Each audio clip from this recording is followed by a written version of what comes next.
In this episode of Spellweaver Deck Tech, we take a look at another budget deck built on the Wisdom and Corruption starter decks.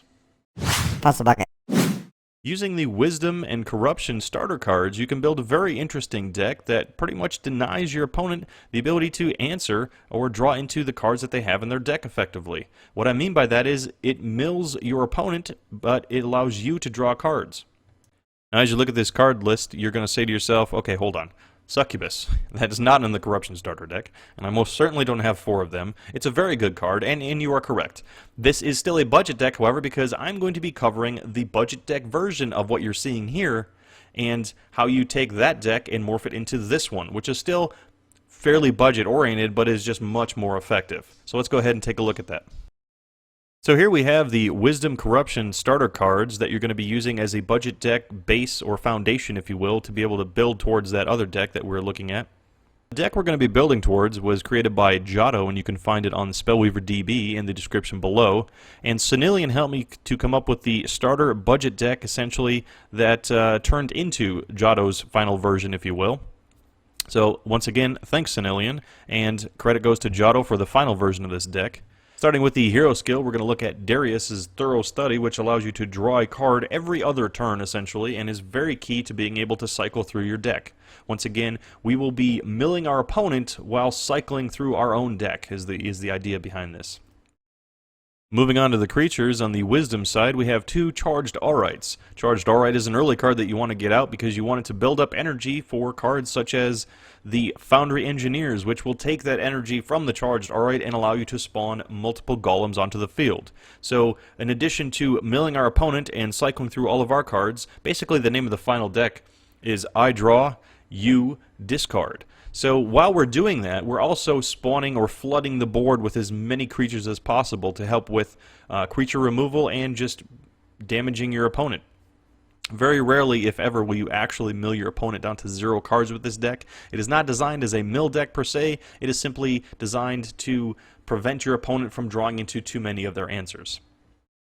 Next, we have 2 golems. These are fairly expensive in the sense that it requires 2 levels, but it only does require 1 mana, and this is just simply cannon fodder to put on the board to flood with more potential creature removal or blocking abilities. Force Mage Protector is a very valuable card in the Wisdom starter set because not only is a 2/2 with 2 speed, but it can put a shield on itself or another allied creature. So essentially that requires 2 removal or 2 turns to be able to remove whatever card has a shield on it because it prevents damage the first time.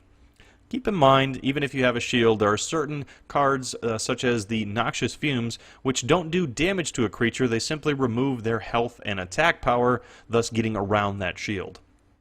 Foundry Engineers, as we talked about, are here to just generate a bunch of golems and flood the board, allowing you to make effective trades and going to your opponent's face. Library Guard. 2 Library Guards because this is an amazing card that not only is a 3-speed 2/3, so it's a little bit more difficult to remove. However, this is a Fireball Magnet, keep that in mind. But it also draws a card when it enters the field, thus cycling itself, which is very critical in this particular deck, because while we're denying the opponent the ability to draw into answers, we also want to cycle into our cards in our deck too. 3 Rotting Remains. This is a really good early card game because it's a 3/3 on the board that only costs 2 mana, only requires 1 level. However, the downside is anytime it engages in combat, whether that's blocking or whether that's doing damage to the opponent, it does get a weakness emblem on it. So it effectively reduces its strength every turn, from a 3/3 to a 2/2 to a 1/1. Keep in mind if you use it for blocking something that does 2 damage, if you use this to block a 2/2, let's say a Sunblessed Priest, once that blocking is over, it is a 1/1, and at the end of that combat, it loses its 1/1 and effectively dies because of the weakness emblem. Infected Survivor is another really strong card. It's a 3-speed, so it can block most cards in the game, and that's generally what it's used for, but it can also help you because it does spawn a Zombie Legionnaire afterwards. The Zombie Legionnaire is a 2/2 1-speed. It's fairly slow, but again, it is more creatures on the board, not necessarily for blocking, but to put pressure on the opponent's basically to do damage to the opponent and put pressure, allowing them or forcing them to have to remove that zombie or block that zombie. And next we have Inferno Vultures. There are two Inferno Vultures, and this does a deck mill, which allows you to select your opponent and decay 4 cards from their deck into their graveyard. The other type of milling that you can consider is hand milling, such as Mesmerizing Spirits or Splitting Headache, which takes cards away from their hand. Now, keep in mind, when you use Inferno Vultures, of course it can be pumped up by spending 1 mana and selecting creatures from the graveyard, but if you use your opponent's graveyard, it does cycle them back into their deck, so you're not really milling away from their deck and taking away their answers, you're just reshuffling them.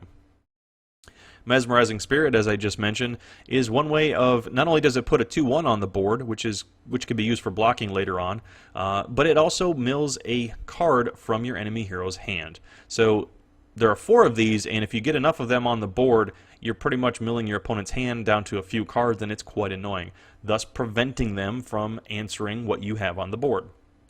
Bedeviled Fiend is it's a big, powerful card. It's kind of a finisher. It's a little bit weak. It does have a lot of power with 5 attack, but it is a 2-speed with 3 health, and it can be removed easily in certain situations. However, keep in mind that you are trying to negate your opponent's ability to answer or remove these cards by milling them in various ways. Now let's take a look at the spells in this deck.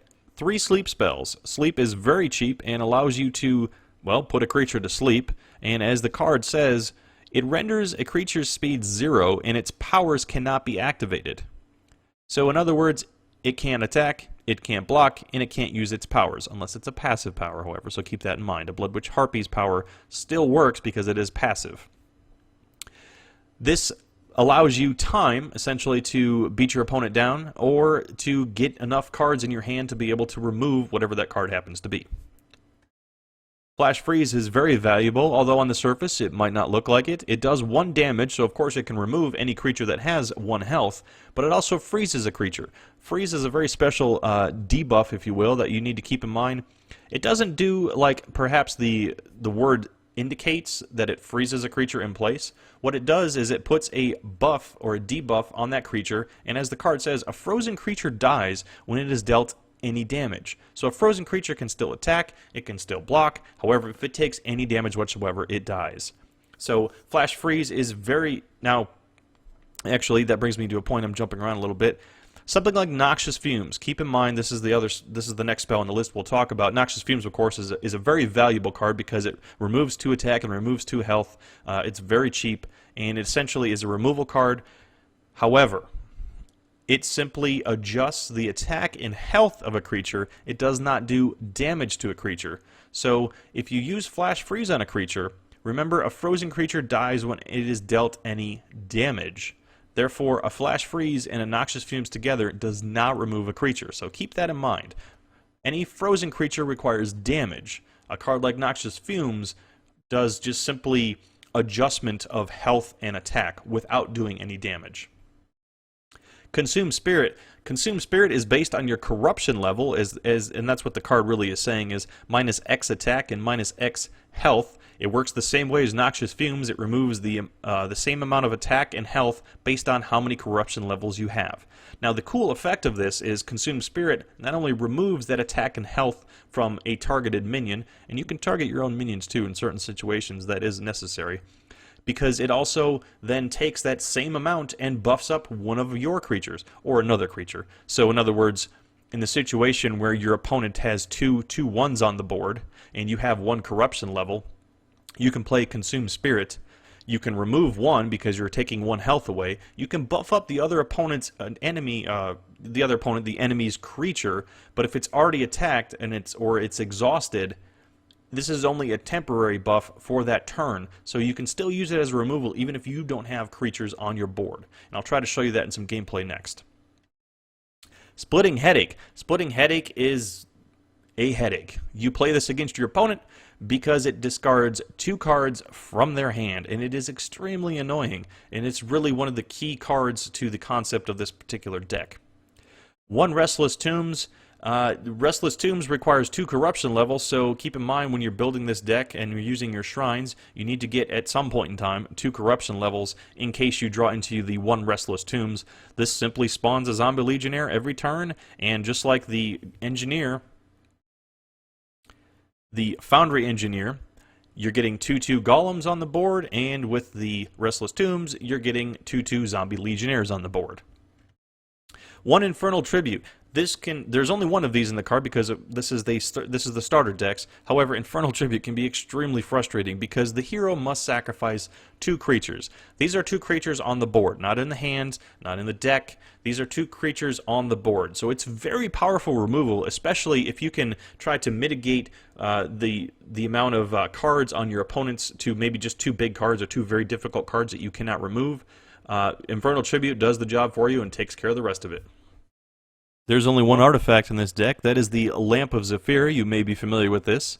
It costs 3 to put on the board as an artifact and another 2 to activate. Once activated, it becomes a 4 attack, 3 health, 3 speed djinn that can be very difficult for your opponent to remove, and also great for you to do damage to the face or as removal yourself. And finally, let's take a look at the shrines in this deck. There are 20 shrines. 10 of them are wisdom shrines. 9 of them are corruption shrines, and 1 of them is a skill shrine, Haunted Cemetery. This comes in the corruption starter deck. The next time an enemy creature dies, now keep in mind this is an enemy creature, not yours, this turn summon a zombie legionnaire. So you know, or if you know, when you're going to be able to do effective trades with your opponent's creatures, if you hit zombify, once you kill that creature, whether or not your creature dies is irrelevant. Once your opponent's creature dies, you get a zombie legionnaire. So in certain situations, this can really help you to maintain tempo, and that's what it's there for. The cost of this is 2 corruption levels, so keep in mind at some point you will need 2 corruption levels. It also helps with cards like Consume Spirit, because the more corruption levels you have, the more powerful Consume Spirit gets. You also need 2 corruption levels for Infernal Tribute. As far as the wisdom levels, there are no cards in the wisdom set, if you will, that require, or in this particular deck, that require 2 wisdom levels. So the end result of what you're going to be drawing into is 2 corruption levels and 1 wisdom level. For most of the game, 1 wisdom level and 1 corruption level is enough. So there's the budget deck that you're going to be starting with. Now let's go ahead and take a look at the finished build that you're going to be working towards. So the end result of the budget deck will be a little bit different. You're going to see a lot of the same cards, but there's going to be some number adjustments and some removal of other cards to make room for the really powerful cards, such as Succubus. Again, just the simple Darius as the hero. However, this time there are 4 charged Aurites. 3 Disquisitive Spirits. Disquisitive Spirits are great because they cycle themselves, and not only can they be used for a blocker, but that's kind of their intent, is to block damage and then sacrifice themselves to allow you to draw a card. And because they're 3 speed, there's not a lot that they can't actually block. 4 Foundry Engineers, which really allows us to put even more golems on the board. 2 Gnome Power Engineers. This is not in the original deck because this is not part of the starter, but the GPE, as it's known, is a very powerful card. Not because it's a 2/1 with 2 speed, but because of its effects. When it enters the field, it may destroy an artifact or a spell, and if you do, the allied card gains, or an allied card gains energy equal to the destroyed card's cost. So when you destroy an artifact, the cost of that artifact on your opponent's side can be channeled into energy into something like your Foundry Engineers, thus allowing you to spawn even more golems. Not to mention you've removed the artifact or spell, which is great in and of itself. So this is kind of a 3-for-1. It puts a 2/1 on the board, it removes an artifact or spell, and it puts energy into another one of your cards. Very, very powerful, very strong card. There are 4 Library Guards. Can't speak enough good about the Library Guard. It's just a solid 2/3 with a 3 speed, and it cycles itself, so there's 4 Library Guards and 4 chances to cycle into another card. 4 Mesmerizing Spirits, because we want to mill our opponent's hand and want to take away as many answers as they potentially have in their hand so that they cannot remove our creatures, because some of our creatures are quite weak on the board. And then we have Succubus. There are 4 of them. What a great card. This is such an amazing card. It is flying, so it sits on the support line, making it that much more difficult to remove. And when it enters the field, your enemy loses 3 life and you gain 3 life. That's a 6-point swing, which is really huge and a very big tempo card. Combined with some other cards in this deck, this can be really effective. 2 Sleeps, again, this is similar, and this is the same amount in the original starter, because sleep sometimes is just valuable in order for you to get around a particular creature or to buy yourself some time. 1 Disarm. Disarm is an interesting card, and it is very situational. It is a tech card, and you may find yourself swapping this out because there's only 1 of them. However, it can be very beneficial in certain unique situations. The attack of up to 2 enemy creatures is 0, and this is an instant spell, so at any point in time on your turn, or most likely on your opponent's turn, when they try to attack with something, you reduce their attack to 0. Next, this deck uses 4 Noxious Fumes because it's just a really valuable removal card. Only 2 Consume Spirit, we saw that in the budget deck, the same as splitting Headache and Infernal Tribute. The difference here is with Lamp of Zephyr, there are 2 instead of 1, so you have a little bit more power on the board. And the shrines change slightly. There is 11 shrines in Wisdom, and 1 Sanctum of the Void, and 1 Corruption. Now, Sanctum of the Void is different than the previous budget deck skill, and once you're able to pull into this, the enemy hero sacrifices a creature. This is really strong removal because if you can figure out how to get your board down to, or your opponent's board, down to that 1 creature that you just can't remove, Sanctum of the Void does it for you. This is an expensive card. It is 3 levels, 2 Corruption, and 1 of something else. In this case, it's going to be Wisdom. It has a cooldown of 3 and a cost of 2, but it's really valuable when you have that particular card that you can't get rid of. So the end result, of course, is you're looking at 1 Wisdom level, again, the same as the budget deck, and 2 Corruption levels, but a much more efficient and synergistic deck. Thanks for watching. If you have any questions, please post in the comments below. Once again, thanks Senilian, and this final version is actually brought to us by Jotto. The link is in the description below to the Spellweaver DB. Thanks for watching, and I'll see you on the boards. Ready.